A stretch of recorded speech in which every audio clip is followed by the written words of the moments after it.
Impairment of assets. An asset may still exist and operate, yet its carrying amount may no longer be recoverable. Chapter 4 explains how IAS 36 detects that problem, measures the loss, and updates the financial statements.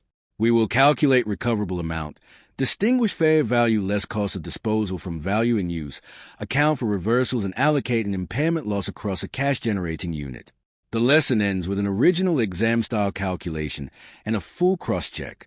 Every impairment review answers 3 questions. Every impairment problem can be organized into 3 decisions. First, is a review required because an indicator exists or because the asset requires annual testing? Second, what is recoverable amount? It is the higher of fair value less cost of disposal and value in use. Third, where is the loss recognized and how is it allocated? If you keep those decisions separate, the calculation becomes much easier to control. By the end, you can solve the complete IAS 36 process. By the end, you will identify internal and external impairment indicators, calculate recoverable amount, and record an impairment loss. You will explain the special route for a revalued asset and revise future depreciation. You will calculate a reversal without exceeding the depreciated historical cost ceiling. You will define a cash-generating unit, allocate a loss to goodwill and other assets, and protect each asset from being written below its permitted floor. The impairment process moves from evidence to allocation. At each reporting date, assess whether impairment indicators exist. Certain assets are tested annually even without an indicator. When testing is required, compare carrying amount with recoverable amount. Record any excess as an impairment loss and revise future depreciation or amortization.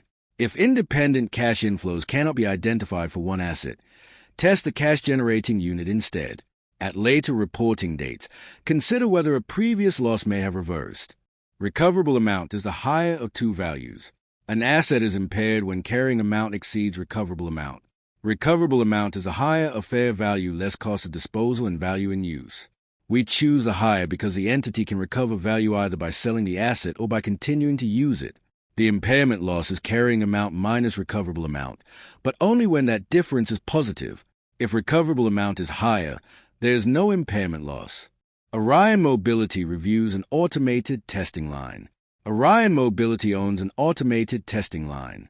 Figures are in thousands of pounds, and the reporting date is the 31st of December 20x6. The line originally cost $600 and has a 10-year useful life with no residual value. 2 full years of straight-line depreciation have been recorded. A major competitor has introduced superior technology. Fair value is estimated at $405. Disposal costs are $15 and value in use is $420. First, calculate carrying amount, then both recovery routes.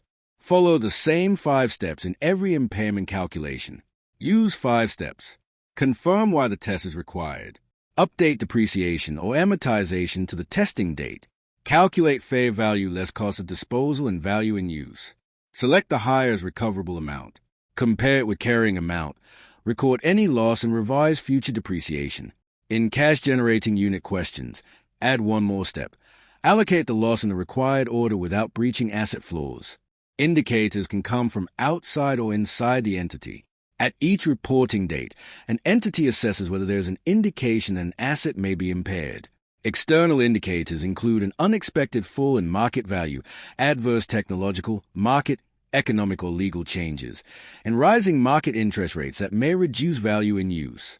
Internal indicators include damage, obsolescence, adverse changes in how an asset is used, and performance that is worse than expected. An indicator triggers an impairment test. It does not prove the amount of loss. 3 asset types require an annual test without an indicator. Normally, if no impairment indicator exists, no detailed test is required. IAS 36 makes an important exception for goodwill acquired in a business combination, an intangible asset with an indefinite useful life, and an intangible asset not yet available for use. These assets are tested annually and also when indicators arise. The timing of the annual test may be consistent each year, but different assets may be tested at different times. Fair value less cost of disposal estimates the sale route. Fair value less cost of disposal measures the amount obtainable from selling the asset in an orderly transaction, less incremental costs directly attributable to disposal. Legal fees, stamp duty, and removal costs may qualify when directly linked to disposal. Financing costs and income tax are not disposal costs for this measurement. In Orion's case, fair value is $405 and disposal costs are $15. So fair value less cost of disposal is $390. Value in use discounts cash flow from continuing use.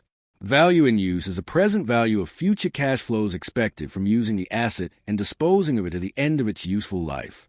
Forecasts reflect the asset in its current condition and are discounted using an appropriate pre-tax rate. Financing cash flows and income tax receipts or payments are excluded. At ACCA FR level, value in use is often provided, but you must still understand what the figure represents and why a higher discount rate generally reduces it.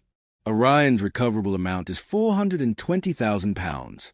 Orion's fair value less cost of disposal is $405 minus $15, giving $390. Value in use is $420. Recoverable amount is therefore $420, the higher of the two. Do not average the values and do not automatically select fair value. The rule deliberately captures the more valuable route available to the entity. We can now compare $420 with a carrying amount after 2 years of depreciation. Orion records a £60,000 impairment loss. Annual depreciation before impairment is 600 divided by 10, or 60. After 2 years, accumulated depreciation is 120 and carrying amount is 480. Recoverable amount is 420, so the impairment loss is 60. The asset is written down to 420. Because this cost model asset has no revaluation history, the loss is recognized immediately in profit or loss. The closing carrying amount must equal recoverable amount after the write-down. A revaluation surplus changes the root, not the loss. For an asset carried under the cost model, an impairment loss normally goes to profit or loss. For a revalued asset, treat the impairment as a revaluation decrease. Use any existing revaluation surplus relating to that same asset first through other comprehensive income. Recognize any excess in profit or loss. The calculation of total impairment is unchanged, only the root changes. Track the individual asset's revaluation history before posting the loss. Future depreciation uses the impaired carrying amount. Once Orion's line is written down to 420, future depreciation must be revised. The asset has 8 years remaining because 2 of its original 10 years have elapsed. With no residual value, annual depreciation becomes 420 divided by 8, or 52.5. This is lower than the original 60 charge because part of the asset's carrying amount has already been recognized as an impairment loss. Do not continue depreciating the original cost as though the impairment never happened. A reversal cannot recreate depreciation that should have occurred. At each reporting date, consider whether indicators suggest that a previous impairment has reduced or disappeared. Recalculate recoverable amount when reversal indicators exist.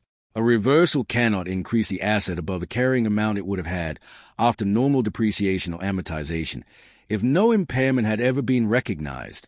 This depreciated historical cost ceiling prevents the entity from undoing depreciation through an impairment reversal. Goodwill impairment is never reversed. Orion reverses £45,000, not the original £60,000. 2 years after impairment, Orion's carrying amount is 420 less 2 years of revised depreciation at 52.5, giving 315. Suppose recoverable amount has improved to 390. Without the original impairment, carrying amount after 4 years would have been 600 less 4 years at 60, giving 360. The asset can therefore rise only to 360, even though recoverable amount is 390. The permitted reversal is 360 minus 315, or 45, recognized in profit or loss for this cost model asset. A CGU is the smallest group with independent cash inflows. An individual asset may not generate cash inflows that can be separated from other assets. In that case, test the smallest identifiable group of assets whose cash inflows are largely independent of other assets. That group is a cash-generating unit, or CGU. A restaurant branch may be a CGU if customers choose that location independently, while kitchen equipment inside the branch usually cannot be tested alone because it does not generate separate inflows.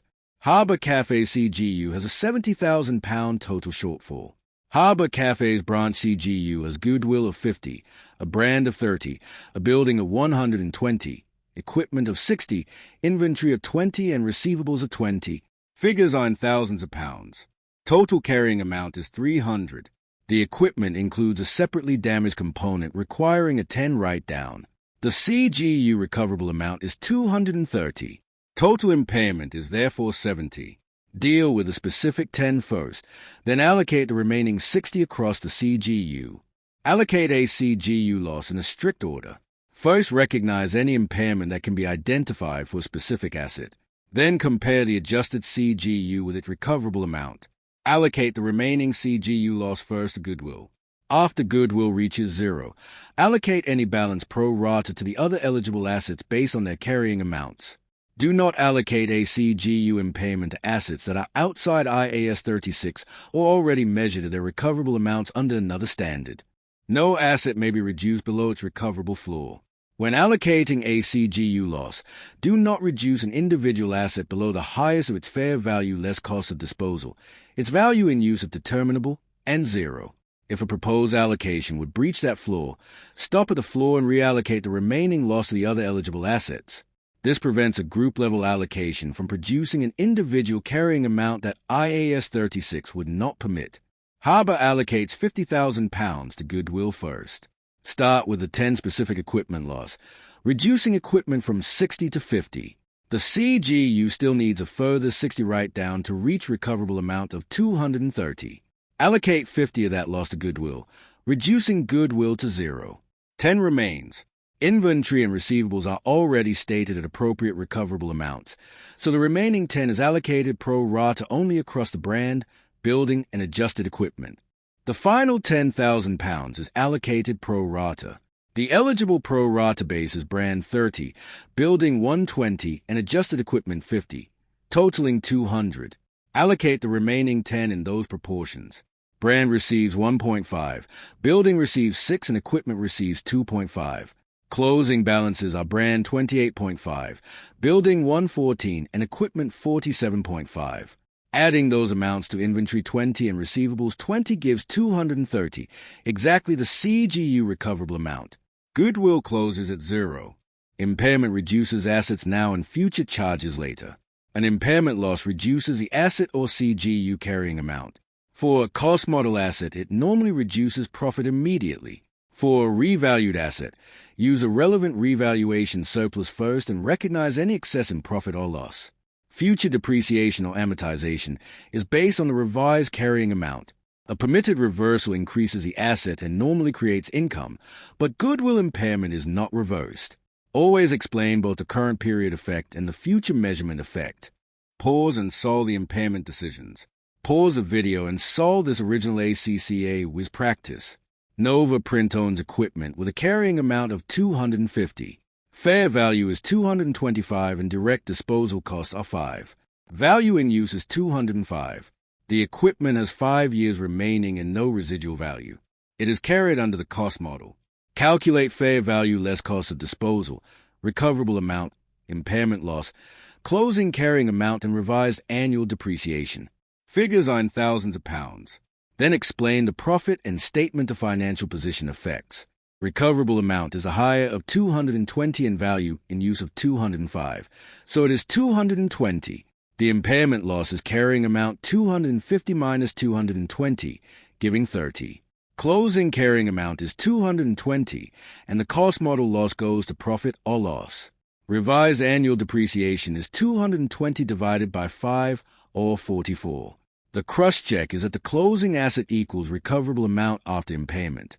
A disciplined impairment working protects method marks. Start by identifying why a test is required. Update the carrying amount to the review date. Calculate fair value less cost of disposal and value in use. Then select the hire. Compare recoverable amount with carrying amount and root the loss using any revaluation history. For ACGU, record specific losses. Write down goodwill. Allocate the balance pro rata and enforce asset floors. Finish by revising depreciation and reconciling the closing amount. Can you explain the treatment without a formula? Test your understanding. First, why does recoverable amount use the hire of the sale route and the use route? Second, why is goodwill written down before other CGU assets? Third, Why can an impairment reversal be smaller than the original loss? If you can answer these in plain English, you understand the logic rather than only memorizing the calculation. 4 exam traps can change the whole answer. Watch for 4 traps. Do not use the lower recovery route or average the 2 amounts. Update depreciation before testing the asset. In a reversal, do not exceed the depreciated carrying amount that would exist without the original impairment. For a CGU, record specific losses first. Reduce goodwill next and protect individual asset flaws during pro rata allocation. Finally, never reverse a recognized impairment loss on goodwill. Chapter 5 changes the measurement question. Chapter 4 asks whether an asset's carrying amount is recoverable through use or sale. Chapter 5 introduces a different classification when recovery is expected principally through sale rather than continuing use.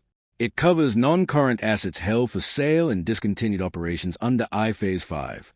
The asset must first reflect any impairment required before held-for-sale measurement is applied, so today's recoverability logic remains an important foundation. Return to the learning promise. You can now identify an impairment trigger, calculate recoverable amount, record a loss, apply a reversal ceiling, and allocate a CGU impairment. Carry 4 ideas into every question. First, update carrying amount before testing. Second, recoverable amount is a higher or fair value, less cost of disposal and value in use.